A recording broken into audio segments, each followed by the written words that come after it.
네, 반갑습니다. 이번 영상은 루터쌤 무술 추천 추워서 말이 잘 안 나오는데 오늘 정말 춥다 그죠? 제가 있는 곳은 부산인데 영하 6도까지 내려간 거예요. 부산 사람들은 이 온도를 못 견뎌요. 제가 예전에 군대 있을 때는 그 명호부대가 강원도 현리 쪽에 있어가지고 그때는 뭐 겨울 이제 그 뭐지? 혹한기 훈련? 그런 거 나가면 이제 산속에는 영하 20도까지 떨어졌거든요. 체감 온도는 더 떨어지죠. 막 그 얼음 구덩이 파고 거기서 이제 자고 이랬는데, 그거는 뭐 벌써 20몇 년 전이니까, 이제 추운 걸 못 견디는 것 같아요.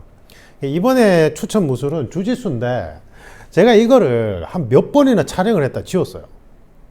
저한테 이게 애정의 무술이에요. 애정의 무술. 그래서 제가, 촬영할 때마다 제가 이제 한 가슴뼈가 2번 다치고 그 다음 목골대가 정말 위험할 정도로 심각한 손상을 입었었거든요. 제가 그 얘기를 하면 다들 놀래요.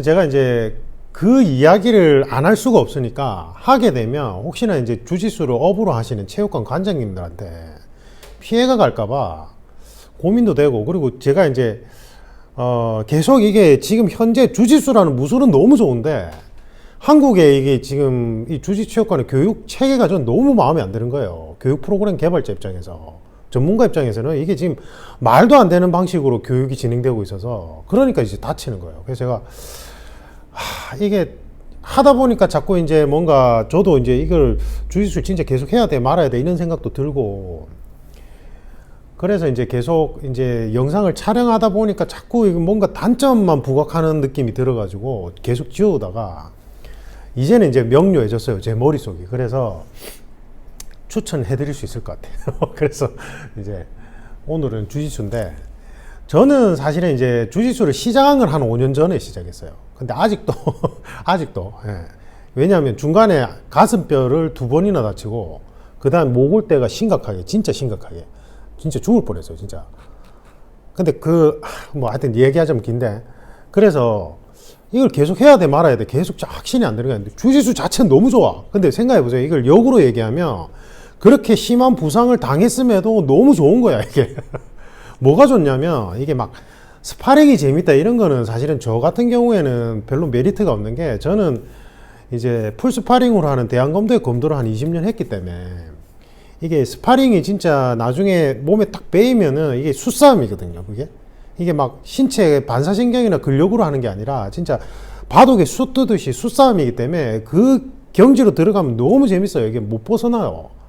저는 그런 걸 해봤기 때문에 주짓수의 스파링이 너무 재밌다 이런 거는 뭐 당연한 거니까 괜찮고, 이제 제가 주짓수에 이거를 진짜 못 그만두는 정말 매력을 느끼는 거는 뭐냐면, 사실은 처음에 시작한 거는 이제 제가 이제 지금 현재는 칼리 지도자로 활동하고 있는데, 칼리의 맨손 근접 격투술 파트가 이 파난투카네가 필리핀어 레슬링인데, 그게 좀 제가 볼 때는 좀 약간 기술을 위한 기술들이 좀 많아요. 그러니까 이게 진짜 실제로 쓰일 수 있을까 이런 생각 드는 게 많고, 그 다음에 이제 이게 어쨌든 도검류가 주가 되는 거라서 이 체계성이 제가 생각할 때는 뭔가 스파링 중심의 체계성이 안 갖춰져 있는 거예요. 그래서 그거를 이제 좀 필리핀어 레슬링이죠.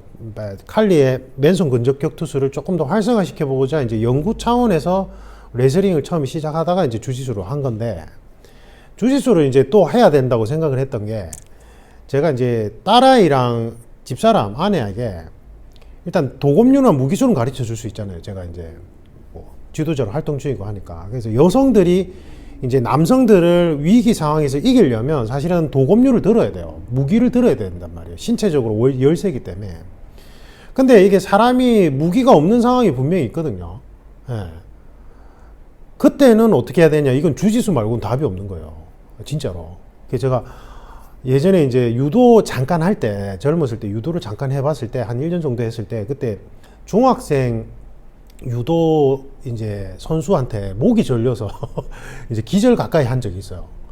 그때 생각이 떠올라서 처음에 유도를 시킬까 하다가, 저도 이제 다시 유도를 하고, 이제 그래서 이제 유도를 우리가 같이 취미생활로 집사람하고 딸아이한테 가르쳐 주면서 할까 생각을 했는데, 다들 이제 주짓수를 해본 분들이 주짓수를 추천하길래 주짓수를 한번 해봤더니 와 이건 진짜 주짓수는 제가 볼 때는 그러니까 제 생각은 그래요. 이게 결론부터 얘기하자면 제가 무술가들은 무술을 이제 취미생활로 오래 하실 분들은 무조건 기초로 복싱은 무조건 해야 된댔잖아요. 제가 복싱은 무조건 해야 돼요. 예, 진짜 기본이에요, 기본.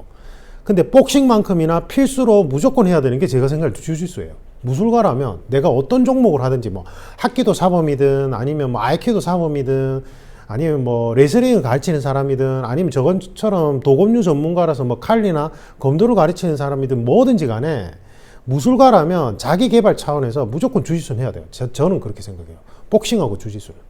네, 복싱하고 주짓수는 무조건 해야 된다고 생각하고 복싱은 이게 타격이나 아니면 무기술에 있어서 기본적인 몸의 움직임이나 그 다음에 서로 이제 공방을 이뤄갈 때 공방의 이치를 최대한 안전하게 빨리 습득할 수 있는 그 토대가 되기 때문에 복싱을 해야 되는 거고 주짓수는 그라운드 파트에서 주짓수에 대한 훈련이 안 돼 있으면 그라운드 파트로 일단 들어가면 못 이겨요. 제가 볼 땐 주짓수 기술이나 레슬링 기술을 아는 사람, 그러니까 레슬링 선수도 주짓수 룰로 하면 주짓수 선수를 진짜 이기기 힘들잖아요. 사실은 주짓수는 다 생활체육인인데 레슬링은 엘리트 체육인들이잖아요.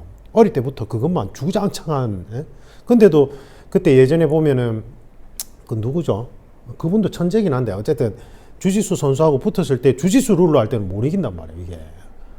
예, 그러니까 뭐 이제 뭐 캐치 레슬링은 조금 다르긴 하겠지만 어쨌든 이게 그라운드 파트에서 꺾고 쪼르고 이게 다 허용됐을 때는 주짓수를 못하면 못 이겨요. 근데 물론 이제 도검류 전문가 입장에서는 제 이제 칼리에 파란토칸 이런 개념은 상대방이 나이프로 찌른다라는 가정이 있기 때문에 사실은 제가 생각할 때 주짓수의 한 70%의 80% 기술은 못 써요.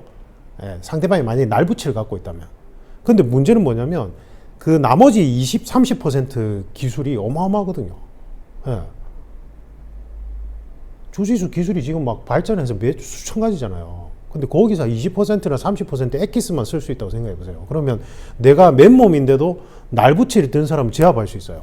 역으로 얘기하면 여자가 남성을 주짓수 기술을 모르는 남성은 정말 손쉽게 제압할 수 있어요.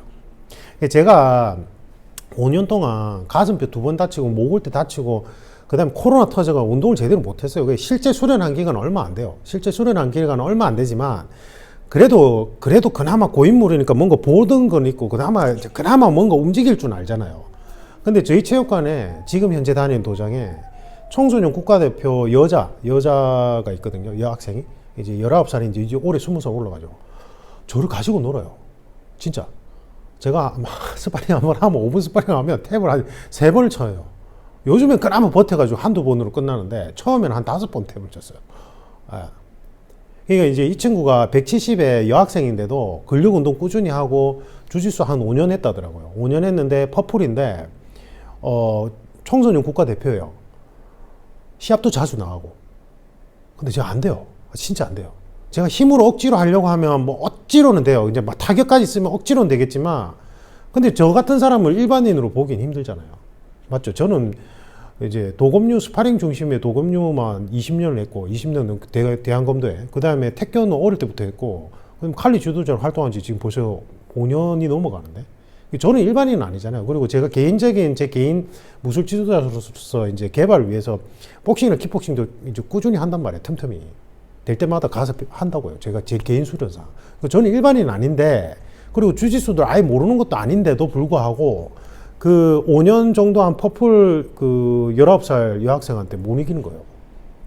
역으로 얘기하면 그냥 아예 주짓수에 대해서 모르잖아요. 신체 건강하고 뭐 예를 들면 복싱이나 킥복싱만 했다, 타격만 했다. 그러면 만약에 그라운드 상황으로 이제 탁 들어가면 못 이겨요. 그래서 요번에 여학생이 이제 변태가 쫓아와가 여학생을 성폭행하려고 했는데 여학생이 주짓수 수련생이었던 거야. 그리고 그 기절시켜가지고 도망 나왔잖아요. 덮친다고 이제 성폭행하려면 강간하려면 이제 덮치잖아. 이게 딱 덮쳐진 상태에서 이제 주짓수는 진짜 시작이거든. 그러니까 그때 이제 바로 뭐 어떤 기술을 썼는지 모르겠는데 이제 기절을 시켜놓고 자기는 도망 나온 거예요. 무조건 해야 돼. 제가 볼 때 여성분들은 이게 그냥 필수예요. 요가처럼 필수예요, 요가. 근데 이제 이게 남자들하고 같이 부대껴서 막 이게 막 뒹구는 느낌이 드니까 여성분들에 따라서 이게 좀 거부감을 많이 일으키는 거예요. 저희 집사람도 그런 거예요. 그래서 제가 이제 처음에 집사람 보고 체육관을 가봐라 이랬는데, 같이 가든지 네가 먼저 가라 이랬는데 그게 너무 싫대. 그래서 이제 내보고 먼저 배워가지고 이제 가르쳐 달라는 거예요. 그래서 저는 제가 이제 지금 목표로 하는 거는 이제 제가 한 퍼플 정도 달면은 이제 가족 모임으로 저희 집사람, 딸아이, 그 다음에 제 친구들이 딸아이들이 많아요. 예. 이제 그렇게 부부 동반으로 해서 이제 안전하게 스파링 할 수 있도록, 그리고 이제 주짓수 교육 체계도 제 나름대로 조금 하여튼 그런 생각이 있거든요. 그래서 한 거예요. 그래서 솔직히 가슴뼈 2번 다치고 울 때 다치고 할 때는 그만두고 싶죠. 왜 그만두고 싶었냐면 이게 이제 이 단점이랑 연결되는데, 어떤 무술이든지 장단점은 있는데 주짓수의 단점은요, 기술에 기인하는 게 아니라 교육 체계에 기인을 해요. 그러니까 원래 보통 어떤 무술의 단점은, 예를 들면 복싱이면 복싱은 발차기나 테이크다운이 없으니까 그게 단점이 되는데, 주짓수는 타격이 없어서 단점이 아니라, 제가 볼 때는 주짓수의 유일한 단점은 지도자를 잘 만나야 돼요. 그 다음에 스파링 파트너를 잘 만나야 돼요. 왜냐하면 이게 지금 보세요. 이게 막 쪼르고 꺾고 하니까 정말 안전하게 해도 어느 정도의 부상은 당할 수밖에 없거든요. 그래서 제가 지금 무릎 쪽에 심하게 부어 올라가지고 온 피멍이에요. 다리 쪽이. 근데 이제 제가 이거는 이 파트너가 잘못한 게 아니라 제가 이제 가드 패스를 할 때 이제 잘못하는 거죠. 그래서 자꾸 이 오른쪽 다리가 잡히는 거예요. 하프가드 하는 사람들한테. 근데 제가 이제 그걸 뺄 때도 관장님이 가르쳐 준 대로 빼면 되는데, 이제 제가 이제 그게 아직 몸에 체득이 안 됐으니까 무리하게 다리를 빼다가 제가 이제 다 피멍이 든 거예요. 파트너는 절대 잘못한 건 아니고. 근데 이제 이게 안전하게 해도 그렇게 부상이 있을 수밖에 없어요. 투기 종목은. 그런데 이게 관절을 꺾고 쪼르다 보니까 스파링 파트너 좀 약간 이상한 놈 만나거나 아니면 지도자를 잘못 만나면 저처럼 심각한 부상을 연달아서 이제 입을 수 있는 거예요. 예. 제가 5군데를 옮겨 다녔어요. 왜 그랬냐면 제가 이제 직업 보건업 특성상 이제 야간 타임을 못 나가는 거예요. 주짓수 수련을. 오전 타임을 가야 되는데 오전 타임을 하는 곳이 잘 없어요. 예. 오전 타임을 개설하는 데는 보통 관장님들이 블랙벨트 막 1단, 2단 넘어가고 블랙벨트 넘어가서 이제 자기가 오전에 다른 데 가서 안 배우는 사람들이 이제 오전부를 개설할 수 있거든요. 보통은 그래요. 보통은 제가 생각할 때는. 그래서 오전부가 잘 없는 거예요. 그래서 저녁부 갔다가 저녁부에 시간이 자꾸 본업하고 겹치니까 오전부 갔다가 또 오전부 있는데 또 갔다가 안 돼가지고 또 막 저녁부 갔다가 이렇게 왔다 갔다 했어요. 지금 다니는 곳은 제가 3번째인가에 이제 바로 집 앞이라서 갔다가 분위기는 너무 좋았는데 코로나가 갑자기 탁 터지고 제가 복귀해야 되는 시점에 그 지금 다니는 데는 오전부가 없거든요. 그래서 저녁부가 도저히 안 돼서 또 오전부 있는 데로 옮겨 다녔는데, 제가 이제 왜 다쳤냐면 첫 번째 도장은 정말 유명한 곳이었어요. 정말 유명한, 제가 딱 말만 하면 여러분들이 알만한 곳이었어요. 예. 저는 외골수라서 하나 하면 오래 하거든요. 검도도 20년 했듯이. 그리고 검도는 제가 한 도장만 20년을 다녔어요. 저는 제가 주짓수 하나 배울 때 그 선생님한테 배운다고 생각하면 그냥 거기만 다니거든요. 스타일이 그래요. 그래서 이제 막 서치해보다가 여러 이제 주짓수 하는 이제 친구들 얘기 듣고 하다가 거기가 이제 인품도 괜찮고 좋다고 하는 거야. 그래서 갔어. 근데 되긴 너무 멀어. 일단 너무 먼 것도 문제가 있었고. 근데 이제 보통 오전부는 관장님들이 와요. 관장님들이 이제 오전부에 와서 배우는 거예요. 그 마스터한테. 그렇다 보니까 이제 저처럼 완전 센 기초는 가면 안 돼. 사실 제가 생각할 때는. 민폐야. 그리고 이제 그 관장님도 사실은 이제 화이트 벨트만 따로 교육을 시켜주자니 이제 저 혼자밖에 없고 나머지 다 관장님들인데 해주기도 힘드니까 되게 미안했어요. 솔직히 처음에. 되게 미안했는데. 근데 이제 제가 볼 때는 이게 도장에서 자주 다치는 데는 어떻냐면 관장님들이 말로는 스파링 안전하게 하라고 하면서 자기가 할 때 좀 이제 부상의 위험도가 있게 무리하게 세게 하는 관장님이거나 아니면 말로는 다치지 말해 해놓고는 잘 안 보고 관찰 안 하고 그냥 나가는 사람들이 있어요. 이분이 그런 거예요. 조금 보다가 그냥 사무실 들어가. 조금 보다가 또 사무실 들어가. 수업 시간인데. 그러니까 근데 이제 제가 그 유별난 분을 좀 만났는데 이분이 이제 체중이 많이 나가는데 제가 이제 저는 본업 분야에도 이제 칼리 지도도 해야 되고 또 제 본업 수업도 해야 되니까 다치면 절대 안 되거든요. 그래서 제가 좀 뭔가 기술이 걸렸다 싶으면 뭐 모르겠지만 뭔가 위험하다 싶으면 탭을 쳤어 계속. 그랬더니 이 퍼플이 기분 나빴나 봐. 탭을 빨리 친다고. 근데 그거는 제가 볼 땐 잘못된 거거든요. 그러니까 저보고 아니 기술을 늦게 봐야 된다고 이러더만은 니온밸리 배에다 안 하고 니온더밸리니까 배에다 무릎을 찍어야 되잖아. 물론 시합이나 위기 상황에서는 가슴표 찍어도 되죠. 근데 스파링 할 때 굳이 가슴표를 찍는 건 아니잖아요. 가슴표 잘못 찍으면은 금이 갈 수 있는데. 근데 100kg 넘어가는 양반이 이제 제가 탭 빨리 친다고 니온더밸리 하는데 무릎에다가 이제 체중을 실어가지고 가슴뼈에다 찍는데 너무 아파서 저는 이제 그때는 이렇게 방어하는 방법을 모르잖아요. 초보자니까 그냥 이렇게 열고 있잖아. 특히나 저는 검도를 오래 해가지고 검도가 주짓수하고 근육 쓰임이 완전 반대예요. 예. 그러니까 힘을 쓸 때 오히려 가슴을 열거든. 초반에 그랬다고 제가. 그거 고치는 데 엄청 오래 걸렸어요. 근데 찍는데 이제 너무 아파가지고 이 뭔가 문제 생겼다 싶어가지고 이제 탭을 쳤는데 탭을 그냥 막 비벼. 이제 관장님이 바로 옆에 있었으면 그때 스파링 한 숫자가 별로 없었거든요. 그러면 이제 만류를 했을 텐데 사무실 들어가고 없었던 거예요. 예. 못 봤어 관장님 그 장면을.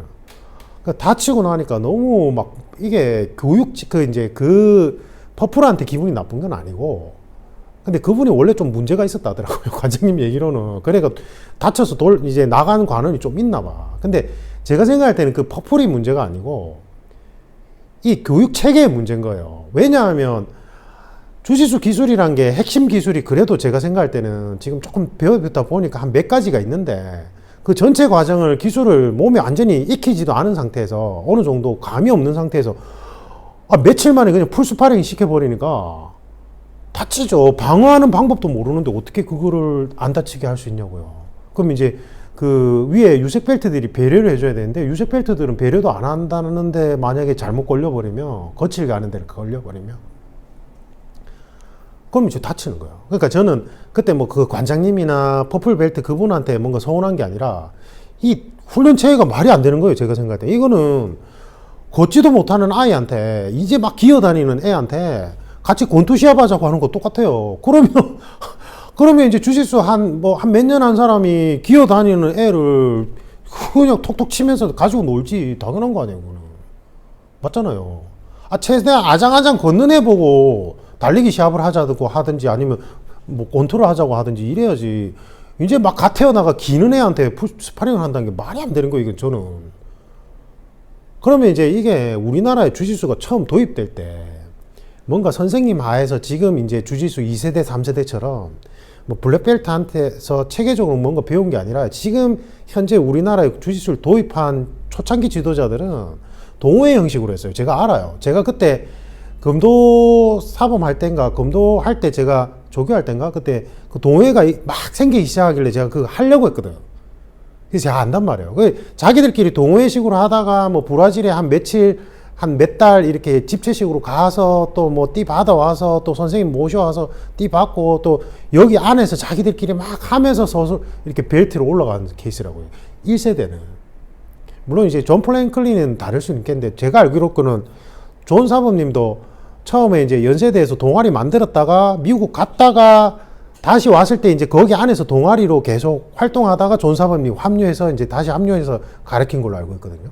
그러니까 이게 주짓수 1세대들은 좀 무작시럽게 훈련한 거예요. 제가 볼 때는 그냥 이게 제 생각에는 교육 체계가 그럼 이제 본인들이 이제 교육 체계를 만들어 간 건데 이게 저도 검도할 때 그런 오류를 많이 범했는데 제가 검도할 때 90년대만 해도 진짜 장난 아니었어요. 막 주먹으로 저 때리고요. 발로 넘어뜨리고 넘어졌을 땐 직후에 죽도록 내리찍고요. 몸이 상한 데가 없었어요. 예. 근데 어느 순간부터 그렇게 하면 관원들이 안 들어오니까 그런 거 전부 다 없애버렸거든요.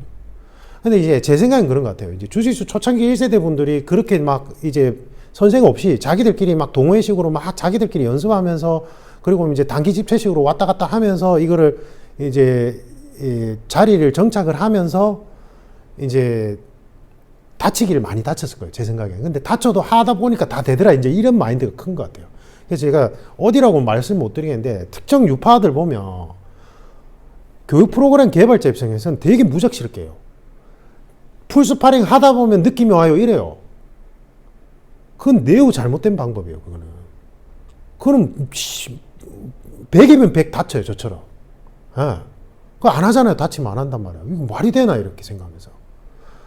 그래서 단점은 제가 아까 얘기했듯이 주짓수는 무술 그 자체의 단점이 있다기보다는 훈련 체계의 단점이 있어요. 진짜로. 그래서 제가 옮겨 다닐 때마다 그걸 느꼈어요. 나중에 목올 때는 어떻게 됐냐면 관장님이 시범 보인다고 초코를 거는데 여기 경동맥 쪽을 서서히 압박해서 시범을 보여줘도 되잖아. 근데 이 관장님 스타일이 약간 거친 거예요. 그래 저는 관장님이 이제 이 초크를 시범을 보이는 거니까 이제 이 경동맥이 쫄리는 걸 한번 느껴보라고 와서 이제 한번 당해보라고 이제 와서 하는 거니까 당연히 이제 힘을 빼고 이제 이 쪼이는 걸 느껴보려고 이러고 있었는데 경동맥이 아니라 목골대 쪽을 팍 잡아 당겼는데 이게 순간적으로 팍 잡아 당긴 거예요. 그래서 이 목골대가 확 튀어나갔어. 그래서 목이 너무 아파요. 진짜 내가 검도할 때도요. 이 죽도로 우리가 이제 보호장비 밑으로요. 찌름을 찌르면 3단에서 4단 사범들끼리 하면 찌르면요. 이게 보호장비 밑으로 들어온단 말이에요. 그게 진짜 죽을 수도 있어요. 근데 우리가 이제 4단 이상들은 한 10년, 15년 차 넘어가는 사람들이라서 본능적으로 딱 근육을 모아가지고 방어를 하거든요. 그래서 되게 많이 찔려봤는데 이거는 제가 완전히 무방비 상태로 이제 관장님이 시범을 보인다니까 그냥 이렇게 힘을 빼고 있는데 그거를 서서히 경동맥을 쪼는 게 아니라 목골대 쪽을 팍 잡아 당기니까 이게 팍 튀어나간 거예요. 힘을 못 삼키겠어. 말도 못하게 안에 너무 부어 올라가지고. 그래가 너무 놀래서 비뇨기과 갔는데 사진을 찍어 보니까 이게 이 안에 목구멍 안에요. 숨구멍이 들어가는 근육이 요렇게 있어요. 근데 여기가 부어오르면 이거는 진짜 큰일 나요. 그냥 죽을 수도 있어요. 숨을 못 쉬니까. 이건 진짜 막 응급 상황이 되는 거예요. 근데 제가 숨을 쉬는데 목안이 너무 부어 올라가 침이나 이런 걸 못 삼키겠는 거예요. 진짜 고통이 장난 아니었어요. 그러면 다행히 보니까 이쪽은 그렇게 많이는 안 부었는데 이 둘러싼 근육 쪽이 확 부어 이러는 거예요. 저분 뭐 때문에 이렇게 된 거예요? 이러는 거예요. 제가 이제 그 얘기를 했어. 와, 진짜 위험할 뻔했다고 이제 이비인후과 선생님이. 저 거기 바로 그만뒀어요. 왜냐하면 거기는 관장님이 말로는 살살해라 했는데 자기가 스타일 자체가요. 그래 놓고 제가 이제 이걸 관장님한테 얘기를 했어요. 그래 다쳐서 이제 다시 복귀를 하면 기술 걸 때 좀 조심해줘야 되잖아. 근데 또 이 초코를 그냥 막 걸어. 그러니까 이게 일부러 그러는 게 아니라 본인이 이제 수련해온 스타일 자체가 그런 거예요. 근데 거기 이제 막 이렇게 이제 거기가 역사는 오래 안 됐는데 거기 이제 관원들 보면 이제 막 다들 화이트 벨트니까 화이트 벨트끼리 하면 우당탕탕 되잖아요. 근데 막 이렇게 유도하다 오신 분들은 자기가 또 유도는 했는데 잘 안 되니까 이걸 자꾸 힘으로 팍 찍어 누른다고요. 요거로 갈비뼈 나가요. 그러면 당연히. 그러니까 부상을 자주 당하는 체육관은 가만히 보면요. 화이트 벨트만 따로 교육을 안 시킬 뿐더러 처음에 생겨서 화이트 벨트만 있다 하더라도 화이트 벨트끼리 이제 스파링을 시킬 때 관장님 성향 자체가 말로는 살살하라고 하는데 본인 스타일이 좀 와일드한 스타일 같으면 관원들이 다쳐요. 제가 생각할 때는. 거기 있다가는 진짜 위험할 것 같은 거예요. 저는 그만뒀어요. 예. 아니 근데 그분 실력이 뭐 낮고 이런 건 아니죠. 다들 뭐 블랙벨트고 이러면 실력은 다 출중하신 분들인데 제가 지금 계속 얘기하는 건 교육 방식을 얘기하는 거예요. 교육 방식. 그래서 전 주짓수의 장점이 막 어마어마하다고 생각하는데 좀 이제 평생 할 거예요. 제 가족들도 할 거고 가르칠 거고. 그런데 여러분들이 이제 주짓수를 처음에 배우고자 한다면 반드시 화이트 벨트만 따로 이제 만약에 도장이 오래된 곳이라면 개설이 돼 있는지를 먼저 살펴보시고, 그 다음에 이제 막 새로 생긴 도장이라서 대부분 다 화이트 벨트나 이제 중심으로 돼 있다면 반드시 체험으로 한 달 정도는 다녀보세요. 저는 이제 막 3개월, 6개월, 7개월 막 이렇게 끊는 걸 좋아해서 매달 이렇게 돈 내는 게 신경이 쓰여서 그렇게 하는데, 그렇게 하지 마시고 일단 한 달 정도만 한번 다녀보세요. 다녀보시면 느낌이 와요. 바로. 그러니까 관장님이 디테일하게 화이트 벨트한테 뭐 예를 들면 솔로 드릴을 가르치더라도 이 솔로 드릴이 실제 스파링상 어떻게 구현이 되는지 설명해 주는 데가 있고, 그냥 일단 하세요 이런 사람들이 있어요. 그냥 일단 하세요 이런 데는 그냥 그만두세요. 뭘 그냥 일단 하라는 거예요. 기본 기술이라 할더라도 우리가 주짓수 말고 기본 뭐 도검류 기술이라도 기술을 처음에 배울 때는 이 기술이 어떤 식으로 활용될 수 있기 때문에 본인은 어떻게 훈련을 체계적으로 잡아가세요를 설명해 줘야 돼요. 근데 그냥 일단 하세요 이래요. 그냥 일단 하세요 이 사람은 지도자로서의 역량이 없는 거예요. 이게 기본 솔로 드릴이 어떻게 스파링상 구현되는지 연구를 안 한 거예요 이게. 그냥 하다 보니까 자기도 잘 되더라. 그래서 나도 지금 블랙벨트다 이런 개념이거든. 그런 데는 다니지 마세요. 다쳐요. 제가 생각할 때는. 예. 그리고 유명한 도장을 가지 말고 관장님이 퍼플이나 브라운이나 상관없어요. 제가 볼 때는. 이거는 가르치는 능력이 제일 중요하고 그 도장의 분위기를 어떻게 끌어가는가가 제일 중요해요. 지금 제가 마지막으로 지금 이제 다니는 곳이 정말 분위기가 좋아요. 지금 이 관장님은 제가 처음에 도장 생겼을 때 갔을 때 그때 퍼플이었어요. 지금은 이제 브라운이고 이제 잘해요. 예. 선수로 활동하시는 분인데 오늘 국가대표 선발전인데 잘 됐으면 좋겠는데 어쨌든 잘해요. 젊은 친구인데 엄청 잘해요 이분이. 예. 근데 이 관장님이 뭐가 좋냐면 엄청 신경을 많이 써요. 다치는 거에 대해서. 그래서 막 돌아다니다가 이제 막 팔을 꺾거나 이렇게 조거나 이런 장면 들어가면 거기서 멈추세요 이래요. 기술 들어갔다 인정하고 서로 인정하고 거기서 더 이상 진행하지 말고 그냥 바로 멈추세요 이래요. 돌아다니면서. 그리고 이제 막 탭 받아내려고 억지를 걸면 되게 몰아요.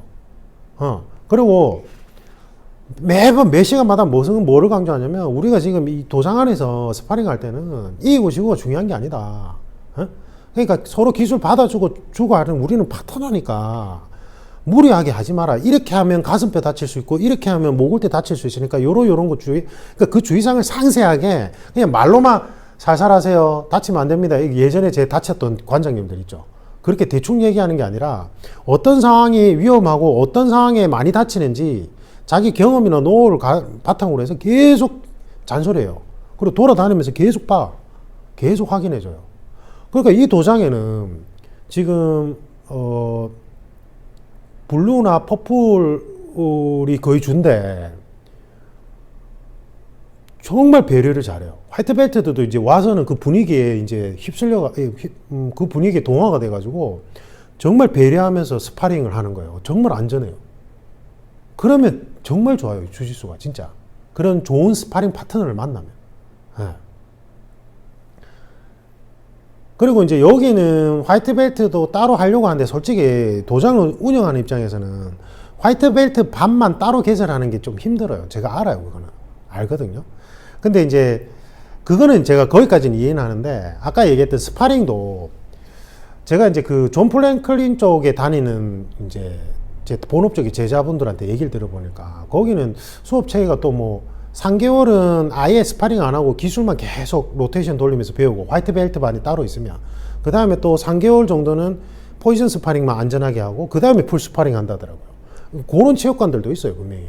그런 데가 제일 좋은 거고 제가 생각할 때는 그러니까 그거는 이제 제가 볼 때는 아까 지금 현재 다니고 있는 주짓수 체육관 관장님 그 다음에 그렇게 교육 방식을 운영하는 쪽은 이제 지도자의 역량에 의해서 자율적으로 운영하는 거고 그냥 주짓수 자체만 놓고 봤을 때 제가 말하는 이 체계의 단점은 뭐냐면 교육 체계에 통일성이 없어요. 저는 이게 제일 문제점이라고 생각하거든요. 그러니까 이게 어떤 공신제 협회에서 통일된 단증이 부여되면 이제 주짓수회에서 이제 통일된 단증도 발급하는데 아직까지는 각 유파별로 지도자들이 띠를 주고 승급을 하는 형태란 말이에요. 그러니까 이게 통일된 교육 체계가 없어요. 그러니까 제가 지금 5군데를 옮겨 다녔는데 다니는 데마다 다 제각각이었어요. 진짜. 그러니까 저는 차라리 한 군데만 지금 다니고 있는 데를 한 군데만 5년을 다녔으면 벌써 퍼플 대구도 남았겠죠. 그리고 실력도 많이 올라갔을 거예요.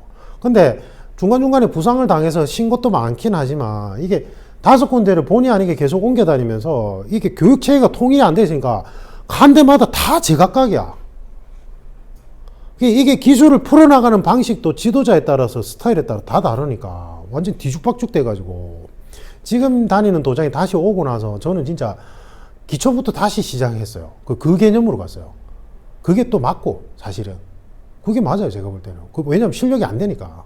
네, 이게 체계의 문제점이에요. 근데 검도 같은 경우에는 교육 체계가 동일해요. 어느 대한검도의 도장에 가든 교육 체계가 동일하기 때문에 내가 여기 다녀서 5군데를 다니면서 5년을 다녀잖아요.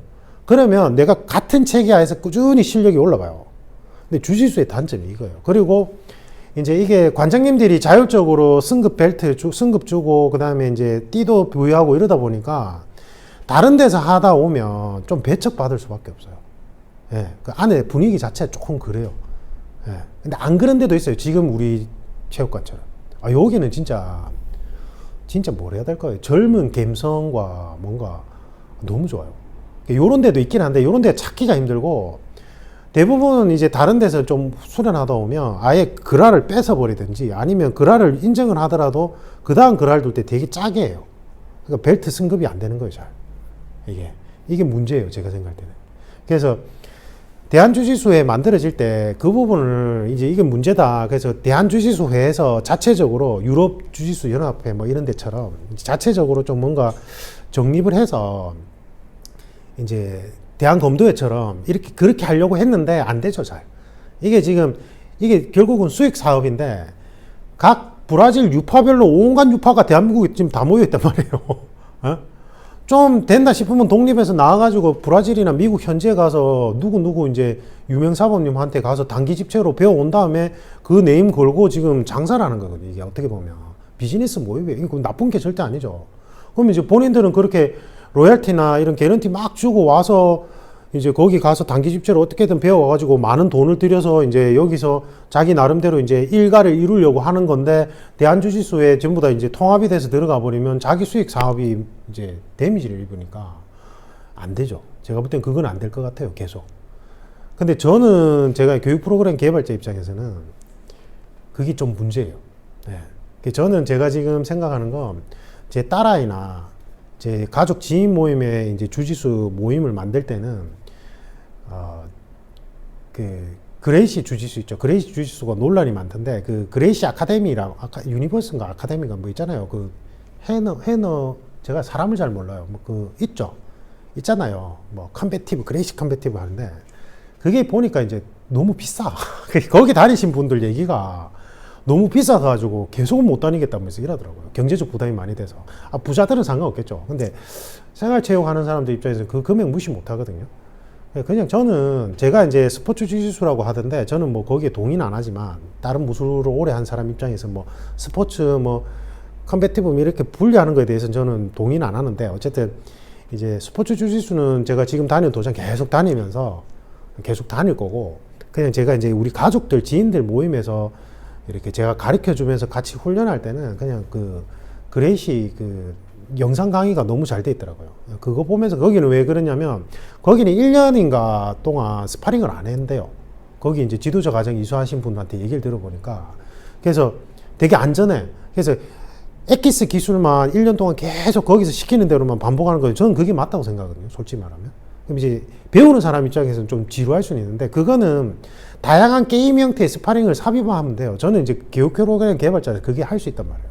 예, 어차피 딸아이 어린아이들 가르치는 거니까 딸아이랑 집사람하고 하는 거니까. 그래서 저는 그 영상 강의 보면서 우리 지인들끼리 서로 하고 저는 개인적으로 이제 계속 지금 다니는 도장 다니면서 계속 할 거고 가족들한테는 저는 그게 맞다고 생각해요. 그쪽 훈련 방식이.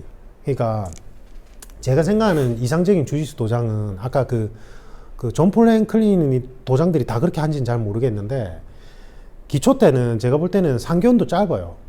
최소 6개월에서 1년 정도는 기본 기술 뭐 이러면 30까지면 30까지 뭐 20까지면 20까지 액기스를 추려가지고 그것만 계속 가르쳐야 돼요. 근데 그렇게만 하면 지루할 수는 있으니까 이제 약식 형태, 게임 형태까지는 넣어도 괜찮을 것 같고 그렇게 해서 이제 기본 기술이 어느 정도 로테이션이 되고 나면 한 6개월에서 1년 지나고 나면 그때부터 바로 또 풀 스파링 하면 안 되고 포지션 스파링 그 다음에 이제 체스 스파링인가요? 뭐 그런 것도 있잖아요. 그런 거 해서 이렇게 한 다음에 제가 볼 땐 적어도 한 1년 반 때부터 풀 스파링 들어가야 돼요. 그래야 안 다쳐요. 근데 배우는 사람 입장에 좀 지루할 수 있으니까 그거는 이제 지도자들이 지루함을 못 느끼게끔 뭔가 계속 이렇게 게임 형태의 뭔가를 제공하면 되는 거고. 제 개인적인 생각입니다. 제 개인적인 생각이고. 다른 무술 지도자 겸 이제 교육 프로그램 개발자 입장에서 그렇게 생각하는 거고. 그래서 저는 지금 이 교육 방식과 체계에 문제점이 있다고 생각을 해요. 그래서 여러분들이 주짓수 도장을 잘 가야 돼요. 결론은 주짓수란 건 제가 아까 얘기했듯이 제가 그러잖아요. 제가 지금 그렇게 부상을 많이 당해도 제가 끝까지 하려고 하고 평생 하려고 하는 게 제 집사람하고 아내 제가 볼 때 여자도 무조건 해야 돼요. 예, 무조건 해야 되고 그리고 가족들끼리 하면 너무 좋아요. 지금 주짓수 체육관에 보면 아빠랑 아들이 하는 이제 부자지간이 와서 하는데 너무 보기 좋아요. 예. 저는 이제 제 가족들끼리 이제 같이 하는 우리 가족 취미생활, 공통 취미생활로 이제 만들어 가려고 하는 거고. 근데 아까 얘기했듯이 체육관을 잘못 가면 저처럼 많이 다쳐요. 예. 본의 아니게 다칠 수밖에 없어요. 그래서 체육관 선택을 잘해야 되고, 그래서 반드시 관장님의 경력이 이거 안 중요해요. 제가 볼 때는 자기가 잘하는 거랑 잘 가르치는 건 완전 별개예요. 완전 별개. 그래서 반드시 집 근처 주짓수 체육관 먼저 해보고 집 근처에 마땅한 데 없으면 조금 투자해서 시간을 투자해서 가야 되는 게 맞고, 딱 갔을 때 분위기를 보세요. 그래서 서로 배려하고 되게 배려하면서 스파링하는 분위기가 형성되어 있는지를 먼저 딱 살펴보고, 그 다음에 내가 한 달이나 2달 정도는 체험을 해봐야 돼요. 예. 그리고 빨리 옮겨야 돼요. 거기서 어정쩡하면서 6개월, 막 7개월, 이렇게 막 어정쩡하게 있다가 딴 데 가면, 아까 그랬잖아요. 이게 관장님들이 서로 주는 형태니까 좀 약간 배척 아닌 배척 분위기가 나타나거든요. 그래서 딱 한두 달 해보고 이거 아니다 싶은 느낌이 와요. 이게 막 화이트 벨트인데 풀스파링 하라고 하고, 막 뭔가 체계적으로 뭔가 가르쳐 주는 건 없고, 막 그 다음에 분위기 자체가 너무 나빠. 이러면 빨리 손절하고 다른 데 갈아타야 돼요. 제가 생각할 땐 그래요. 예. 제가 생각할 땐 그렇다고요. 예. 그래서 그 부분만 조심하면 될 것 같아요. 그 부분 말고 주짓수 안에 뭐 어떤 기능적인 부분이나 이런 건 제가 잘 몰라요. 제가 잘 몰라서 저도 이제 막 배우는 거라서 전 전혀 모르고, 그거는 이제 주짓수 체육관 막 가가지고 관장님들한테 한번 여쭤보면 되고, 제가 딱 확실하게 말씀드릴 수 있는 건 여성분들이라면 이건 필수예요. 그 다음에 남성분들도 저처럼 이제 무술 수련을 오래 하거나 무술 지도자로 활동하지 않더라도, 그러니까 저는 무술 지도자긴 하지만 무술 지도자로 활동하지 않고 그냥 취미생활을 무술 오래 하신 분들이라면 아까 얘기했듯이 복싱하고 주짓수는 그냥 기본이에요. 복싱 한 3년 정도는 기본적으로 하셔야 되고, 주짓수는 평생 하면 좋아요. 진짜. 해보면 제가 무슨 말 하는지 알 거예요. 일단은 신체 활성화 부분이 너무 좋아요. 저는 제가한테 더 좋은 게, 저는 검도할 때 움직임이 이렇게 딱 가슴을 펴고 활짝 여는 스타일인데, 이게 제가 지금 시간 관계상 자세히는 말씀 못 드리겠는데, 검도에서 근육의 움직임 메커니즘하고 주짓수의 메커니즘이 완전 반대거든요. 저는 검도를 20년 넘게 하다 보니, 이제 검도랑 칼리 무기수 도검유로 20년 넘게 훨씬 넘었잖아요. 그러니까 그 근육 움직임이 이제 반대되는 근육 움직임을 하니까 이제서야 몸의 균형을 찾아가는 느낌이 들어요. 진짜로. 진짜 주짓수 한번 하고 나면 제대로 이제 수업 받고 한번 오잖아요. 그러면 보약 한 채 먹은 것 같아요. 몸이 진짜 막 젊어진 느낌 들어요. 그래서 이거는 제가 생각할 때는 필수예요. 필수. 진짜 필수예요. 뭐 그라운드 상황에서 뭐 파운딩 하거나 아니면 여러 사람이 발로 밟으면 안 되잖아.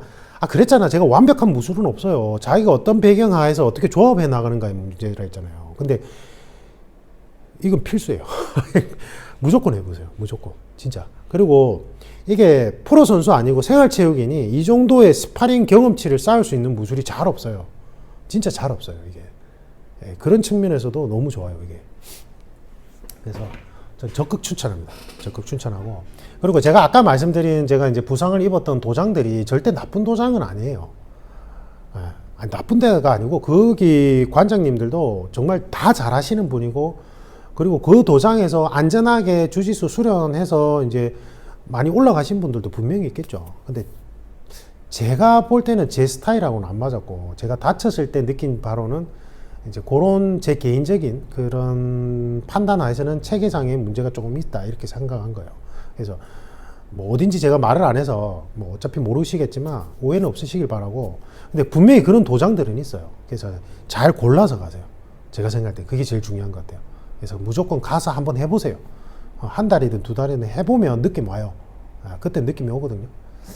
그렇게 하시면 좋을 것 같습니다. 그리고 주짓수 관장님들이 이 영상을 보면 그냥 예전에 배운 대로 하지 마시고, 이제는 뭐 유튜브나 이런 걸 통해서 동영상 강의도 활성화 많이 돼 있으니까 연구를 좀 많이 하세요. 저는 그게 정말 아쉽거든요. 지금 제가 보면서 감탄한 분이 그 유튜브에 김관장 박사장 그 채널 있잖아요. 그분 이제 화이트 벨트를 위한 그런 이제 영상 강의 많이 올리시는데, 이분은 진짜 제가 뭐가 딱 느낌이 오냐면 연구를 정말 많이 했구나 이런 느낌이 와요. 설명하시는 거 들어보면. 그러니까 지도자로 만약에 활동한다면 진짜 연구를 많이 해야 돼요. 누구 수련생 입장에서. 예. 그게 좀 아쉬워요. 도장별로 제가 뭐 여러 군데를 옮겨 다니보면. 그래서 어쨌든 좀 그런 분위기 좋은 데를 잘 골라서, 그 다음에 시간 패턴이 맞아야 돼요.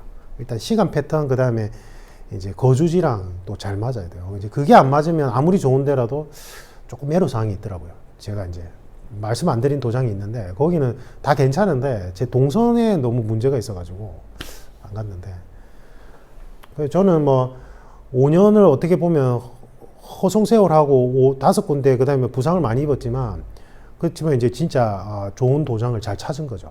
저는 그것만 해도 만족해요. 집 바로 앞에도 있고, 그리고 이제 분위기도 너무 좋고. 그런데 여러분이 잘 찾아서 즐거운 수련 되시길 바랍니다. 이상입니다.